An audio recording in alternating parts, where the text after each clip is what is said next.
Interesting people I know that really deserve a backstory to, who they are and what they promote on social media, and give you guys the behind the scenes to what really drives these people, these individuals, to be entrepreneurs, to be leaders in their community, to be leaders in the world of business, sports, anything that we're all interested in, music. But today I do have Moder. How you doing? Nice to meet you. Nice to meet you.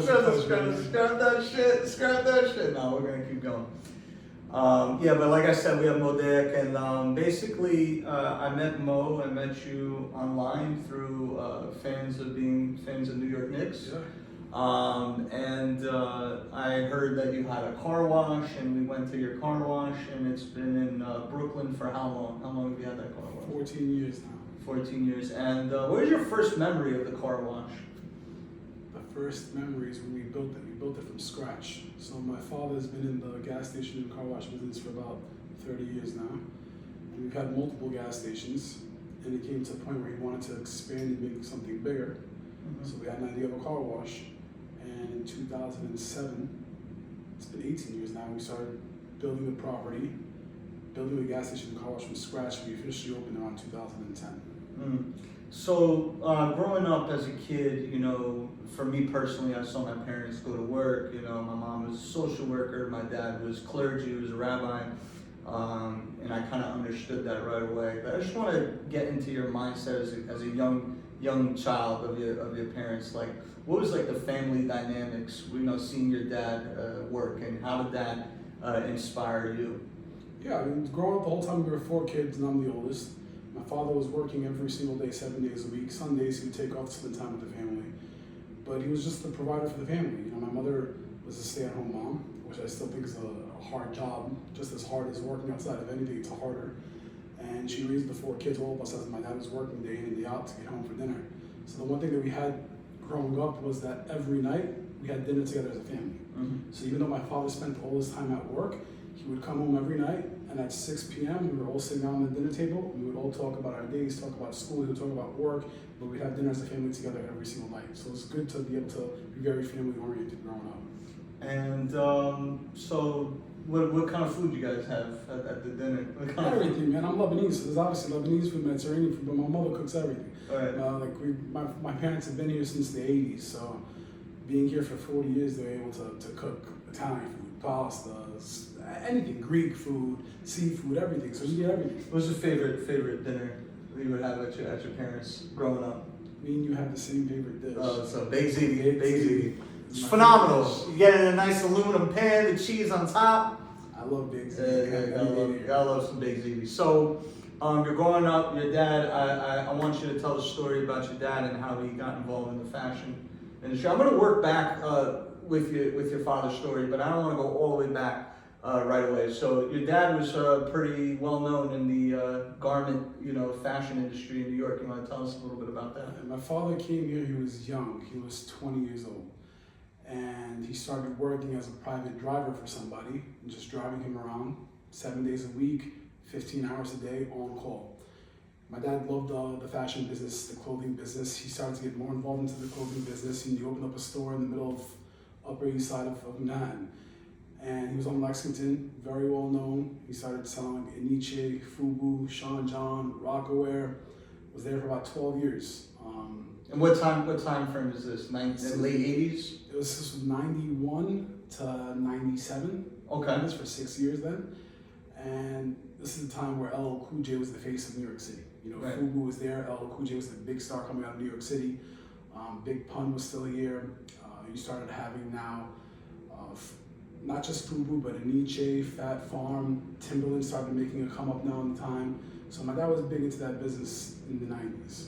So walk me through the logistics of that. Your dad bought a storefront, and he knew that hip hop culture was very prominent in that era, in that area, and he serviced the community with the fashion. But maybe tell me a little bit more about how he got involved with that. He started driving because he was a driver for this guy who would drive him into the city all the time. Mm-hmm. So he would go from place to place whenever he was just waiting for the guy for him to pick him up, to drive him somewhere. And he would notice all these big clothing stores. He'd pass inside, see all this stuff going on. He did his research about it. And he started realizing that it was much easier back in the day because you can get your stuff directly from China, directly from overseas. You do stuff by yourself. You just need the connections. Right. So the person that he was driving for was a big entrepreneur, and he told him, he's like, listen, like, do you know anyone in the clothing business? My father asked him that. The guy gave him a good connection. He's like, I want to start doing this and that. He's like, yeah, of course. My father got a connection from him. One call led to another call, meetings led to other meetings. He was able to put the pieces together and started by himself. So tell me a little bit about these famous pictures that you have at your house. Yeah, I mean, it's nice. I have pictures of me as a 2-year-old and 3-year-old with different artists. Jay-Z when he was young, P. Diddy when he was young. You're talking about Sean John and Rockwell was just starting the brands in the 90s. Fubu, I have pictures of LL Cool J, so it was nice. Fat Joe used to come into the store with Pun and my father, so it was nice. They would close down the store for them to buy stuff. So I have pictures of these guys when I was much younger. And at what point did the clothing kind of like fade out and then step into the car wash in the gas station? So the 90s was a great era to make money under Clinton, but then everything started to get more strict with laws and regulations, and stuff had to be done with licensing. So a lot of stuff was closing down. So my father noticed that everything was getting more strict and it was going to cost much more to get licensing, to get more stuff. So he eventually faded out from it, and he was looking for other things. The gas station business was something that he knew a friend of that was in the business, so that was good. My dad was making enough money in the clothing business. He's like, instead of me losing my money because everything's going downhill now with licensing and everything, let me try to sell my business and get into something else. And the gas station business was the one that he got into. And the gas station, that's been there and it's still there today? No, so the first gas station that he had was in the middle of Brooklyn, and my father went to dealer school first, which I had to go to as well. You have to go to school to get your dealer license. So about 90% of the gas stations in New York City are commission-owned gas stations, so that people will have the station, but they get paid salary or commission from the big market, whether it's BP, Shell, Exxon, Mobil. But we became dealers, so we pay the full price for the station, but we can control our gas pricing and control our margins. So he did that with his first station, and then he noticed that when you're buying something, you would put down basically a down payment, and you'd pay your monthly mortgage when you're financing it, you know what I mean? Right. So he went from one station to another, expanded to different good areas, to eventually have 5, 6 gas stations. How much money are we talking? Like you're gonna make about owning a gas station, owning multiple gas stations? Well, back in the years, it's very different than now. Everything is different. Before you could buy a gas station for about $150,000. Now you're gonna buy a decent station for $1 million. Right. So he got out of the clothing business at the right time. It seems that he got into the gas station business at a reasonable time. Yeah. And he's still, your family's still running the gas stations and the car washes. At some point, when did you become involved in working with him and that area? Very young age, when I was 6, 7 years old. So we used to play sports. My father played soccer for a living. I played basketball, football, baseball growing up, so did my siblings. And we were pretty good, you know, played AAU, All-State, full scholarships to high schools, me and my brother, full scholarship to college, my brother and I. And from a young age, my father always told us, you work, you do hard, but you have to learn like how the value of a dollar. So we weren't just handed money. We had to work for every dollar. My father, till now, is in his late 50s, works 7 days a week, 15 hours a day. So it's not like people think that, oh, you're rich. No, you work, but you have bills to pay for. So like for me, at a young age, I was learning to be mature that at 6, 7 years old, every weekend on Saturdays and Sundays, I'm at the gas station, my father learning the business. So I started when I was 6, 7 years old. And how many siblings did you work with? Was it your entire family? Or? So I'm the oldest. My 2 siblings were younger. I started before everyone else because my 3 siblings were younger. Because my siblings were younger than me, they were still too young to be working. But I would like to go with my father. He would always keep me around him so I could learn everything. And eventually my brothers. So it was at a point where I was 9 years old. My brothers were 7 and 6, and they were still coming to the gas station as well, so they could learn. Right. And as far as like, did you notice anything different about your family dynamic growing up, going through school, knowing that your father was an entrepreneur, knowing that he was a business owner? Did you notice anything different from the way that your friends were being raised, or in terms of your work ethic, or yeah? What did you notice? Everyone was handed everything, and we were luckily enough we were able to go to a private school. Not saying the public schools are bad, because we started off in public schools as well. It's just that during the situation, like around the areas that we're in, my parents thought that the private school would be better, would be safer, because of the problems that were happening in the public schools around us. So my parents were paying for the school, but there was more so a lot of these like rich entitled kids. So like kids that didn't do anything, didn't care about school, didn't care about grades. Like we had to focus on getting straight A's. We had to, if you do well in school, you can get a gift. If you don't do well in school, you're not getting nothing. You're not allowed to do anything. And we learned that work ethic, that you have to work for everything in life. And you know, it could be a lot of pressure. I know me personally, looking in reference to my father when I was a kid, you know, there was always this feeling like I have to be as great as he was, and he would always tell me, you know, you could do, he'd tell me from a young age, you can do everything you want. You do anything you want in this world, just don't become a rabbi. He didn't want me to become like him. Was there any advice that your dad gave you, knowing that you were working for him, knowing that he taught you the value of a dollar, but he obviously saw that you had some unique gifts, like you said, you played football. Did your dad ever try to steer you in the direction he was going as an entrepreneur, or did he just try to give you the entrepreneurial mindset and then do what you desire? No, it was always the mindset just to be mature and to be around other people, so I can have the ability to have the conversation with others, learn how to speak with older people as well from a young age. But he always told me, I don't want you to have the life that I have. I don't want you to be in a situation where you have to work 7 days a week, 15 hours a day to be able to support your family. He's like, you have an opportunity that I didn't have. You're born in this country, you're able to go to school in this country, you're able to succeed in this country. You have parents that are able to put you into school and pay for your school. So I want you to go out there, learn, do something that you desire, something that you like, something that you love, and you can have a future doing. But the difference was that I always wanted to be like my father. Like my father was everything to me. I look at my father like he was the best man in the world. Like he did absolutely everything for his family. So my goal was not to do something different. My goal was I want to be as close to my father as possible and be a dream if I could. That was my goal. And you spoke about your dad in terms of this quality that he upholds, which is being able to communicate with people. I find it remarkable that your father, he comes from Lebanon, and he just comes to America pretty much with no money to his name. And one of the biggest vessels, one of the powers that he uses is personability, like the ability to make connections. We all know this world is not necessarily what you do, but who you know. And he linked up with this person from his home country. Can you speak about that story? And you can speak in detail as much as you want, but I think it's important for people to understand the travel that your father made to America and how he's made footing in this country and how he used his personability to uproot his family. Yeah, I mean, it wasn't easy. He came at a time he had no money. He had $210 in his pocket. I remember when he told me. And there's a lot of wars happening overseas, all the conflicts that were going on. But coming to this country, to America, leaving that country at such a young age, especially in like the 80s and the 70s, he starts to realize that there's a different life outside of Lebanon, where there's all Lebanese people. He's there, I came into America and I see white, black, Chinese. He's like yellow, pink, green, all different types of ethnicities, all in the same place. And he's like, it was something nice to see where people weren't just looking at you because you're a different color than somebody else. Anywhere he would go to, he came right to New York City where there's all the people there. And the person that he came with here was actually my mother's brother. So my father and my mother's brother were best friends, and that's how my father met my mom. Wow. So they came here together, they wanted to try to get an opportunity, everyone wanted to come to America, get an opportunity in life. And thank God, like he just went around the whole city, drove around door to door, asking for jobs, until he finally met somebody that was a Lebanese guy that was a business owner. And he spoke to him, and the guy asked him, are you Lebanese? Because you can see by the way he looked, he's like, yes. And they started speaking, he gave him a job, and he started working out from there. All right. And the guy was, he was a Jew, right? He's a Lebanese Jew.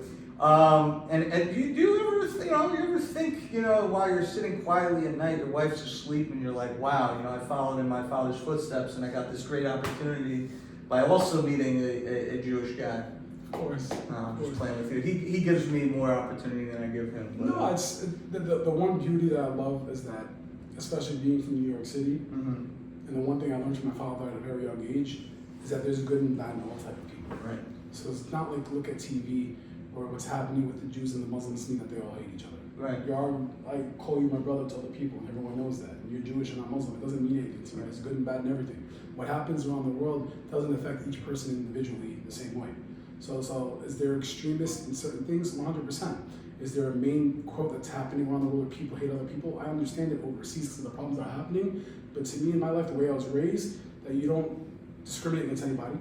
Right. I grew up playing sports a lot. So the majority of my friends were black growing up when I was playing sports. And my father had everyone, treated everyone like it was his kid. Bring everyone, I'll pick them all up, we'll all go in my father's truck. I'll always have the big trucks, the Escalades, the Denali's, Yukons, 8-seaters. He put some of the guys in the team. My mom would take the other guys in her car with her.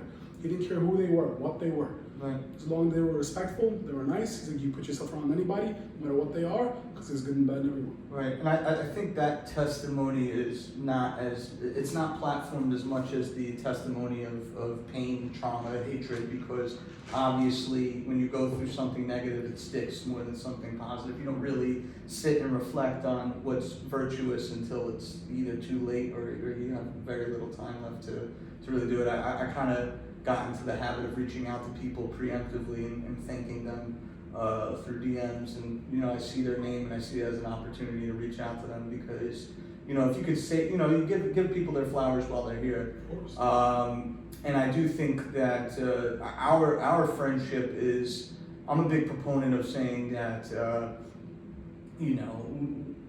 we are copies of some other person that are out there in the world. You know what I mean? If I experience something with you, we can't be so egotistical to think it's just purely unique to us. Yeah. It's just that it hasn't been platformed. And we're not obviously saying these things to diminish the reality of what's going on inside of our groups, right? You know what I mean? The reality is the reality. And it's not to say, oh, we live in peace, we're friends, so therefore everybody else should get along. But I do think it's important to express that there is another side and there is a balance. And I think particularly with your background, it's a tremendous, what's the word? It's a tremendous ode to your father to come from the background he came from, and to, appreciate, to really appreciate the diversity, not just as a photo op, but to the benefit of diversity and what he saw coming from Lebanon, going to the United States, and how he's really taken advantage of it in a way that's done well by his family in the outer community. Now, you spoke about your dad driving the Denali's, the Yukons. What was your first car that you looked at as a kid? Is there a car that you looked at as a kid and be like, wow, like one day I'm gonna drive that car? I love the 2006 Lexus GS 300. I thought it was I saw Jay-Z put it in the music video when I was younger, and I thought it was the most badass car in the world, man. I was like, I want that car one day. And in 2006, you were what, 13 years old? Yeah. So what was your first car that you drove? A 2000. Legally or illegally? That I drove or that I bought? What was the first car that you had a permit and you started driving around in? I bought a 2004 Nissan Sentra with roll-down windows. I'll never forget the day. I spent $1,000 on the car, cash. The car was beige. Fabric? Fabric, yeah. Man, roll-down windows. Right. But at 13 years old, I was still a very big guy, 6'3", 250 pounds. And the Sentra's a small car, man. Right. So I got into the car went down to the floor like a lowrider. But that was the happiest moment. I'm gonna try something with you. Can you name in chronological order from the Sentra to now the cars that you've owned? Yeah. Okay, go ahead. Cars. I had an 04 Sentra. Then I had a 2006 Dodge Caravan, the minivan in baby blue.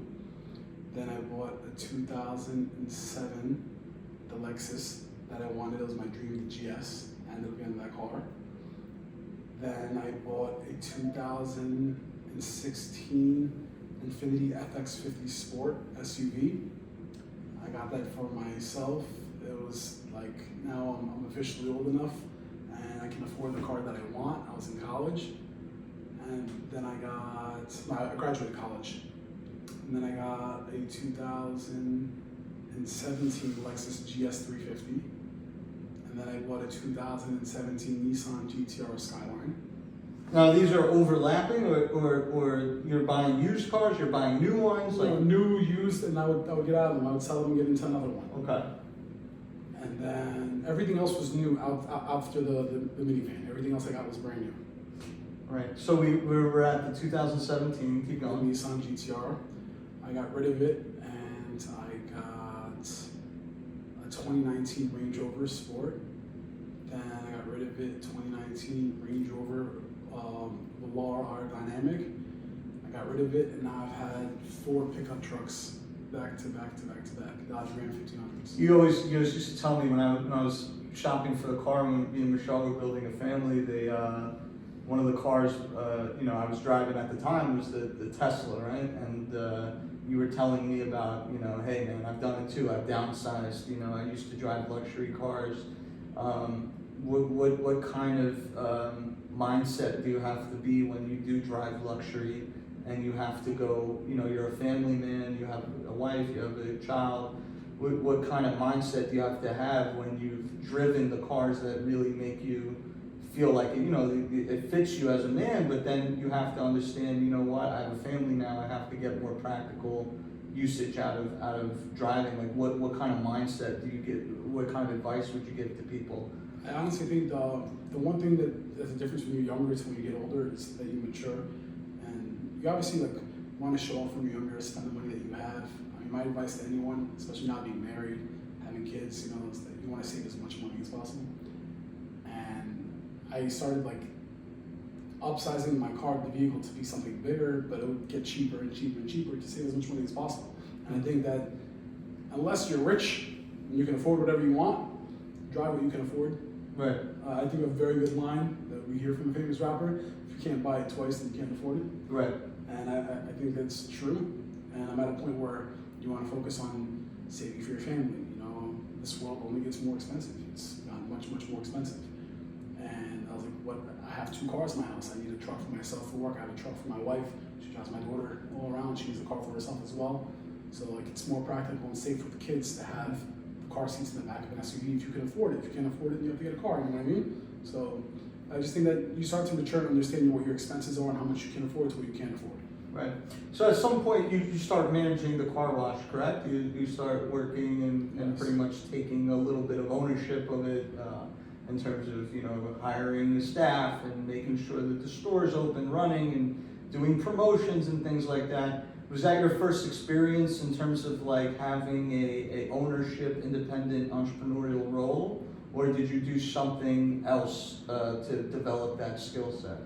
So we sold all the gas stations, and the plan was to open up one big gas station in a perfect location. It was going to be very expensive with a car wash. We didn't want to get rid of all the gas stations because we couldn't afford it. We had to get money because it's going to cost money to build a whole new gas station, build a car wash.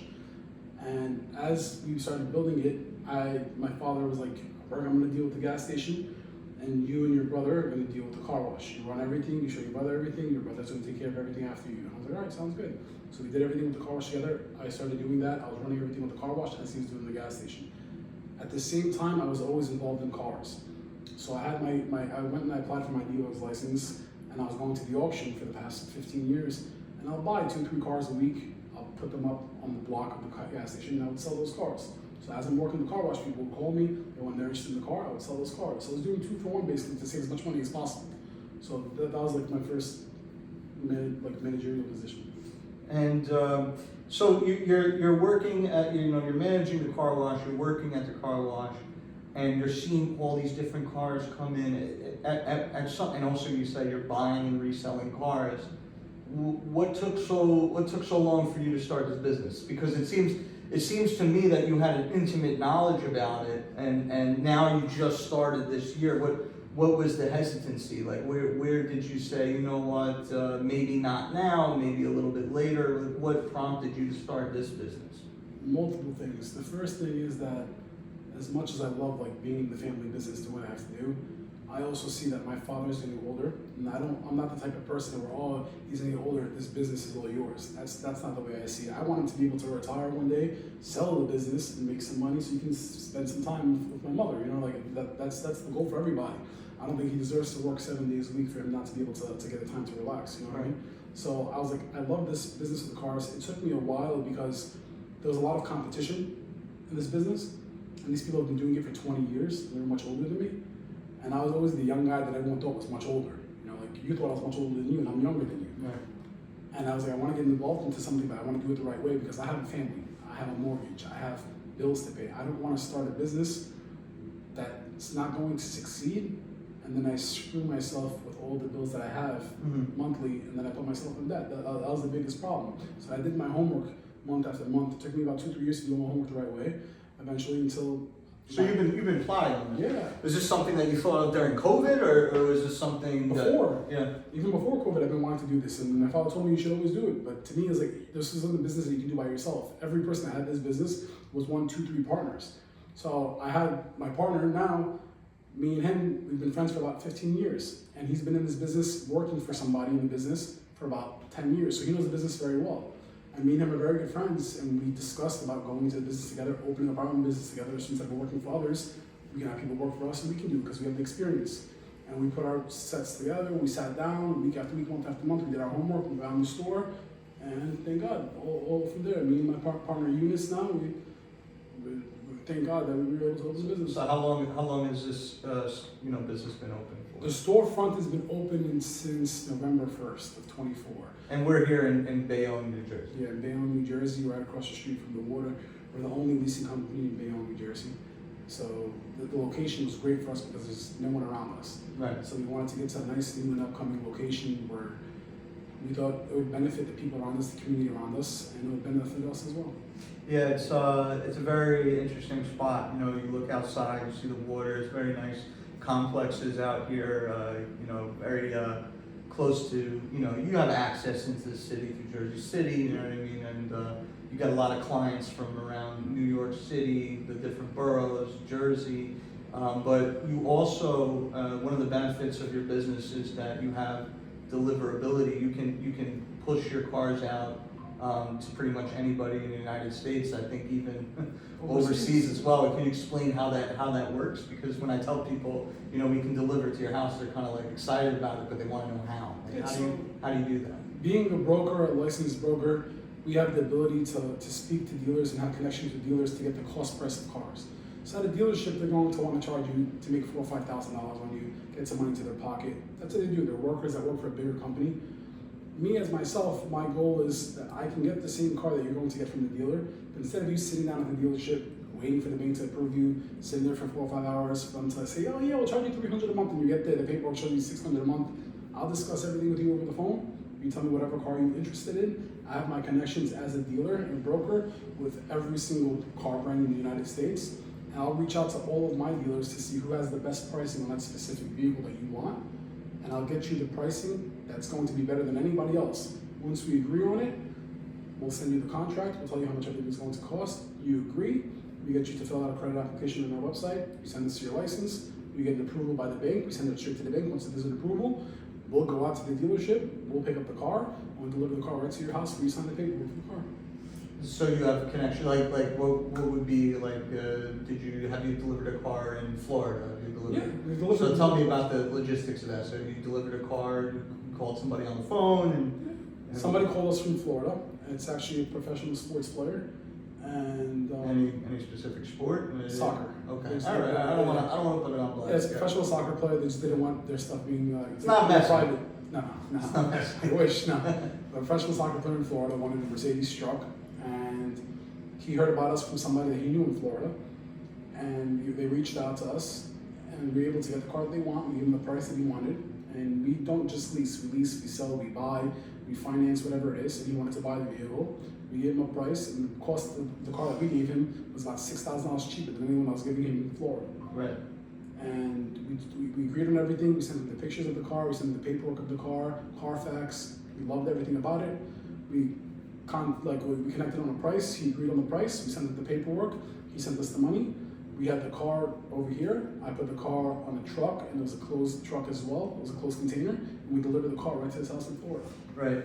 One of the reasons why I wanted to have this conversation with you is because I wanted to enhance the educated buyer's market of cars. Like, I wanted to truly enhance it so that people understand how to apply the information they're getting from the internet to how they use their purchasing power. Like, obviously back in the day, maybe like 20 years ago, before the age of information, the product knowledge came strictly from the brick and mortar store.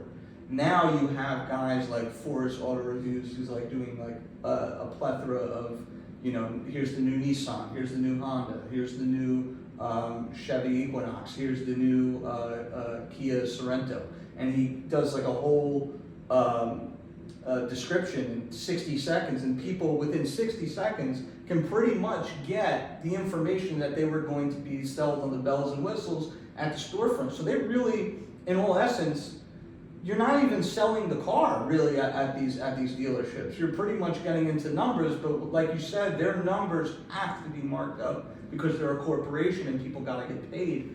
One of the things that I really enjoy about your business and enjoy working with this business is it's a modern day business. It's above the resale market of going to the auction. Look, if you're going to go to the auction yourself, you're going to go to the auction. If you're going to go to Facebook Marketplace, you're going to deal with Facebook Marketplace. But you want a happy medium between the consumer to consumer sales from a corporation to consumer sales. And what you are is you're an independent business owner, and you really have an understanding of what that consumer needs and what price point they really should be comfortably, buying at. What are some of the pieces of advice you have to people buying a car right now? Again, to me, it goes all based off what a person can afford. And when I say buy, I mean just getting a new vehicle. Getting a car. Right. So some people have $4,000 or $5,000. They don't drive as much. They just want to buy a used car that can get them from point A to point B and it'll last them for a year. That's all they can afford. So we'll get them into a vehicle like that. Some people, to me, my biggest thing is that the most important thing I think for a person in this country to have is good credit. You can have all the money in the world. It doesn't mean nothing if you don't have good credit in my eyes. Because when you have good credit and you use the value of your credit, you have the ability to do whatever you want in this country, around the whole world, to be honest. So as a person has good credit, a person drives every single day to work, a person puts about 8,000 to 10,000 miles a year in their car, they have a good work contract where they're making a salary about $80,000 a year, $70,000 a year, even if it's $40,000 a year. And they just want to drive a nice, reliable car that can get them to work and home. They don't have to worry about fixing the car. They don't have to worry about any problems with the car. They don't have to worry about spending money on the car. You lease a brand new vehicle. You get a vehicle, you put down your fees and taxes in the car for like $2,000 up front. You pay $300, $400, $500 a month for the car that you want. You get a brand new car delivered right to you. Now, the beauty of our business is that instead of having you come into the dealership, why we take control now, is that people are busy. You work 5 days a week. On your days off, you don't want to go and sit down in the dealership for 6 hours. You want to lay down, you want to relax, you want to go out, do something fun. So they call us, they tell us exactly what they want, or they text us. By the time we have everything done of what they want and we agree on a price, we're able to bring the car right to them so they don't even have to waste their time. Right, it's also like the logistics of it. It's like we're in 2025 right now. Like I should be able to navigate through a catalog of cars that I want as easy as I do on my phone. Yeah. If I'm doing that in person and I'm going on Route 46, I gotta go to, I don't know if they have a Fairfield Honda or something, but you know what I'm saying? Like I would have to go physically into that store, deal with that salesperson who's, not trying to fit you into anything other than a Nissan, you know what I mean? Or if it's a Honda, fit you into anything other than a Honda. No pun intended. But the point is that you are not subservient to anybody. Like I see on your board here, you got Mazda, you have Chrysler, Dodge, Jeep, Ram, Hyundai, Volkswagen, Mercedes. You have a car out there, somebody bought a Lamborghini Urus. Like it's just so interesting to me that you have free reign to pretty much give people the car that they want. So I really think that is one of the strong points of your business. The knowledge helps a lot. So like when someone calls and they ask, like, listen, I want an SUV, I have 3 kids, they'll ask me, what do you think I should get? And I'll ask the customer, well, what's your price point? Like, how much are you comfortable paying monthly? What's the most you want to pay? I want to pay I can afford up to $900 a month. I'm like, all right, $900 a month, you have the option to be able to afford something that's a little more luxury than a base car. Would you want something more luxury? We want something that's less luxury. I'll take luxury, what can you give me? And I was like, well, I can put you into a Mercedes GLE 350. You can put your fees and taxes up front. You can pay around that $900 price point per month. If you want to go a little cheaper, I can put you into a Volvo XC90 for around $850 a month. I can put you into a BMW X5 for $1,000 a month. So what are you comfortable with? And this one has a bench seat in the back if you want 3 rows. If you have 2 kids and you don't want to have captain seats, you want a bench seat that's more comfortable for your kids. And they're like, actually, yeah, that makes sense. The bench is better instead of having captain seats, so you can have the kids sit next to each other. So then there you go. Is there any specific color that you like? Yeah, I like black and gray. I'm not really a big fan of white. So I'll send them pictures of a black and gray one. I'm like, which one do you think looks better? This one. So instead of me selling them the car that I want, that I have if I'm a Nissan dealership, I'm putting the customer in the car that they want. I want to know what they want. Your inventory is not important. Exactly. You don't have inventory. Exactly. You have connections. My inventory is everything. Right. That's the beauty of it. I want to put the customer in a situation where they're happy, that they're getting the car that they wanted, not the car that I forced onto them. So I just want to hammer down that conflict of interest. If you're a dealer and I'm not trying to put anybody down, but this is a competitive market, and then to be honest, it does help them as well to have you around, because you know what I mean. Everything is broken down into time and money. You know what I mean. If somebody's in the middle between 4 different vehicle brands, hey, I know a guy here that can help you out with that. You're playing around in the dealership for 6 hours and walk out with no sale. It's not like you're true competition to them either. You actually work with them. But can you explain that? Like a guy working at a Mazda dealership, has a certain inventory of cars. How does that create a conflict of interest when it comes to that salesperson? Like between the salesperson and me? The salesperson and the consumer. So the salesperson has to sell you on the vehicle that they have. Right. So they can tell you all the good things about it, but if you're going to say, if you work at Mazda, and I'm a sales rep at Mazda, and I'm talking to you about my CX-50, and the customer's gonna ask me, okay, but what about the Nissan Rogue? Why is this one better? But the Nissan Rogue's ratings online are better than this one. He's just gonna say, oh, this is a Mazda, this is a better car. So I can tell the customer, what do you like about the Rogue? What did you see that was better than the Rogue into the Mazda? I'll tell them, we can get you both cars. Which one? Why do you prefer this one over this one? And the beauty of it for me is that if they don't want the Mazda, I can still put them in the Nissan because that's the car they want. I'm gonna make money. The Mazda dealer can't do that. The person's just gonna get up and walk out, and they just lost out on the sale because they couldn't sell them that specific vehicle. Right, and I think when I was doing my research on YouTube and things like that, just seeing like the features of the car and how much things cost, you know what I mean? When we settled on the Hyundai, then we were able to compare and contrast like the Tucson versus the Santa Fe, and looking across what three-row SUVs, and I felt like at the price point that I was looking for, 3-row SUVs, family, dog, storage, good car, nice tech features and things like that. The price you were able to get me was phenomenal, and I was extremely happy. So I just you have a beautiful truck, man. You have a beautiful truck. It's right there. I love looking at it. One of a kind. Yeah. I do like the Santa Fe, man. It feels like it is made for today. Like it really does feel like I'm driving both a car. luxury, both sport. You have the size in it. I like the fact that it's still that square-shaped truck instead of like the round feature. I don't like that eggshell kind of. I like the square shape. So when you see a commercial online for these dealerships, what makes you laugh? Because last night I saw a commercial and it said Hyundai Elantra $159 a month. You see on the bottom of the screen when they show you the commercial, $159 a month. Right. If you look very carefully on the bottom of the screen, it's about 8 lines, very small words. It'll tell you $150 a month with $6,999 due at signing. That's a down payment, plus your fees and taxes in the first month, which is another $2,000 on top of that. So you're gonna put $9,000 down to pay $150 a month. So the consumer that's watching TV and sitting out in the back eating his chips, like $150 a month, this jerk off is trying to sell to me for $400 a month. Once they get to the dealership, the dealer's like, yeah, it's $150 a month, come on in. They sit there for 3-4 hours, they agree on everything, the paperwork comes, $150 a month, this is $8,000 up front. Yeah, this is what I can do for you. Yeah. Right, I can make you put a little bit less down, put the payment up a little bit more, and things like that. I've had that call. But the thing is, it's like that's a reality. But the way they call it doorbusters, it's like you give people like prices on things that are super low, so people come into the store with the expectation they're going to walk out of the store with $200, for a month. And the thing is that I think one of the reasons why I wanted to do this is I wanted to help educate the consumer base. You bought a car, let's say you leased a car in 2014. It could have been like a 4-door sedan Toyota Corolla. You could have gotten that car for about $260, $270 a month.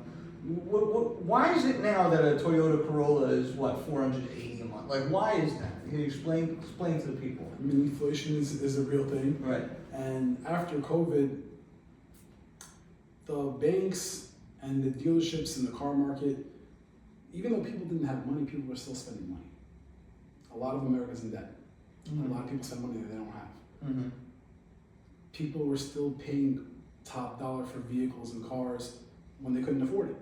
And the banks and the dealerships said, why are we going to underprice the car if people are still paying for it and we're making more money? Let's just keep it up. My first pickup truck, I was paying $194 a month. Mm-hmm. The same truck I have now, but just the newer one, I'm paying $750 a month. So like the price difference is absolutely crazy, but supply and demand, people are going to need it, people are going to pay for it. Right. And they're making the money, it hasn't stopped, so they're not going to drop the prices. So, what do you say to somebody who's not used to paying $480 for a car note? How do you compartmentalize that? How do you work that into your budget? Like, how do you feel? Like, do you feel people are genuinely like? I know you said people do spend on it, but if you're like somebody who's just looking to get into having a vehicle, maybe you take the bus, maybe you're doing Uber to work, but at a certain point, it's not becoming reasonable. Maybe you're, maybe you have a new family or something like that. You really do need a car. How do you wrap your head around this new bill? Because that's something that people do relate to. It's like, this is I was already having trouble with the rent and all this stuff. Like, but you said like a car is pretty much a necessity. One of the things that one of my mentors taught me, David Thompson, former Ohio State Buckeye, defender, football, played with the Giants a little bit. Shout out to him. But one of the things he taught me is one of my store managers at Ashley Furniture. I said, I'm a free agent right now. I'm living on my friend's couch. You know what I mean? It's like, I'm making this money off commission sales. Like, what should I do first? And he said, well, first of all, you got to treat yourself like you're a business. You have overhead. So create your budget. And I said, should I get an apartment first or should I get a car? What do you think he said? Apartment. Told me to get a car. Told me to get a car first because if you get a car, you can get any job you want. You can drive anywhere you want. You're a free man. You can go anywhere you want. So I ended up getting a Nissan Sentra. And what ended up happening was I left that job and found an apartment in South Jersey for $1,000 a month and a balcony, all utilities paid for. 2016, it was phenomenal, and it was a great piece of advice. And I've been there before where I've taken public transportation. It's doable. It saves you money, but there's a feeling of liberty, of being able to take yourself from point A to point B without anybody telling you what's what. I've always had that. I've always had that desire. I remember when I was 17 years old, when I had my Chrysler Sebring. My mother helped me buy the Chrysler Sebring. I got a lot of flack for that, the baby Gerber blue Chrysler Sebring. Yeah, but that was my first car. But I remember going to my therapist when I was 17 years old, and he was like, "You drove here by yourself?" And I was like, yeah, I didn't think anything of it. He's like, I see a lot of kids, 17 years old, their parents come to take them here. Like, you're one of the first clients that I had that came here by yourself. And there's just that feeling of being on the road and having dominion of the road. Like, you're not being possessed by other factors. And I think that's something that people really sleep on when they look at that price. That would be one thing that I would say. That it is worth the extra cost, but what are some ways that you would say, we're going to fit this into your budget? What are some ways that you feel makes driving a car worth it? Leasing, buying a used car, like what do you feel is the true value of having that? I think it's based off necessity. I don't think everyone needs a car. If you live in the city and you have the public transportation, it's easier for you. You can't afford to park. Then I understand it completely. But someone like for me that has to travel from state to state. I live in New York City. My business is in New Jersey. To not have a car, doesn't make any sense to me. It's going to cost me more money to be able to get to work than it would if I had a car. Right. So that's something that I need. I mean, if you don't have the ability to pay $400 or $500 a month, and you just want something that's going to take you from point A to point B, then we can get you into a used car if you have a couple of $1,000 saved up that you can afford to get. If you want something that's more reliable and don't want to be worried about paying to fix the car, we can get you into a cheaper lease. Some base car costs you around $300 a month. And if you're going to say, how am I going to fit this $300 with insurance in my budget monthly, we'll do your calculations now on how much are you paying for your public transportation. I believe the MetroCard Unlimited is like $200 a month, isn't it? So you're spending money as it is, but how much time are you going to save? How much, like, is it going to be worth it for you at the end of the month? So like me, as a salesman, I can sell something to you, but I don't like to lie to the consumer. I don't like to rob people. I don't care if it makes me money. I'm not going to make money if I'm going to hurt somebody else. I believe in karma. So if I don't think the customer needs the car and like the car is too expensive and I can afford it, I'm not going to put that on to them. You know what I mean? But if they want the car, they're in the market, they want to spend this much money, I'll tell them what's going to be worth it, what's affordable for them, so they make the plan work for the customer. Right. And we were looking recently. Me and you were looking at a customer who wanted to spend X amount of dollars, and he was like, "Look, one of the things that I appreciate about you is like I could give him this car, and it's going to break down in a year. If he wants that, he can go get that. But I want to make sure that that person's driving something that's reliable." I think it's like, the old adage is you get what you pay for. And I think that's very true with what you put out there on the road. And if you've ever been in traffic and you're very, frustrated because you're sitting behind a car accident or you're sitting behind something, like, not all these accidents are just by hey, that person was driving, negligently. Some of the cars are really built in with these safety features, lane assist. Some of the cars just shake you back into the lane. I mean, I'm not promoting being a bad driver, but realistically, there are some people that are just not good drivers, but they are being saved by the new technology. Of course. All these new cars come with the lane assist. A lot of people, especially if you're a new driver driving in a busy area like New York City or New Jersey, where we are, in the tri-state area, there's thousands of people on the road at the same time. So some people get scared as a new driver being in the middle of the road and swerving to the side, not being able to make a turn because some asshole, they don't want to let them through, or someone else. People here aren't as kind as if you're going somewhere in the Midwest. Right. So the value of a new car actually benefits them a lot. It helps them a lot. It saves you potential headaches, and you are always going to be spending money. Like, you're always going to be spending it. It's just the nature of the beast, living in America and being on social media. And you really, to be off the grid is an accomplishment. So, it's not the worst thing. The idea that the car is always a depreciating asset and things like that. I think one of the biggest pieces of advice that you've given me is a leasing. Like the flexibility of leasing is great. Yes, every 3 years or so, you're going to have to put down some sum of money, like $2,000, $3,000. But I question people that ask me about it, because I think if you actually look, about 90% of the new vehicles in this country that are brand new, especially in the tri-state area, 90% of the tri-state area are all leased and not bought. Right. So if you're going to buy a car that costs $50,000 brand new, and you're going to put down $10,000, and you're going to drive the car for 3 years, and then you're going to sell that car, how much are you going to get for that car? Say $20,000. Right. Okay. So you got $20,000 back, and you spent the payments each month for it, and you lost the $10,000. Now you want to go and buy another car. You're going to put down another $10,000. Right. So it's not like people are like, I don't own the car. That's fine. You get the car, you put down your fees for the beginning, $2,000, $3,000. You pay a set payment every month for a vehicle. You're driving a brand new car. Any problem with the car, the dealer takes care of it for you, because the car is technically not yours. You're leasing it from the bank. The dealer pays for all the problems with the car. It's not your responsibility. Right. You know that you're safe in a brand new car. When the car is done, you return it, and you get yourself into a brand new car. Right. No headache. Technically, what is ours, anyways? Yeah. Nothing's really yours except for your family, I would say. Yeah.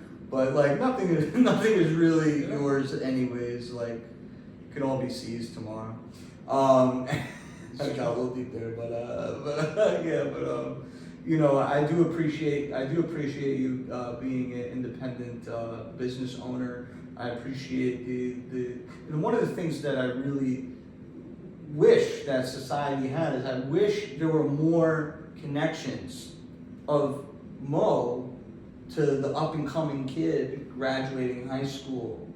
You went to college, graduating college, the direction. And I think like one of the things that I hope for you is I want to get you in front of a lot of the kids. I want to get you in front of them so that they can see like, hey, this guy was a star high school athlete, scholarships to Penn State, played football, did the whole thing, and then, got back at ground one and at ground zero, and then made yourself, a path to raise a family and to, the stress is there, you know what I mean? It's not easy, it's not, you're accountable to you, you know what I mean? And, but that's the beauty of it, is like, however much you want to earn today, it's really up to how much effort you put in. Yeah. And I think that one of the things about working for somebody is that's not always the case.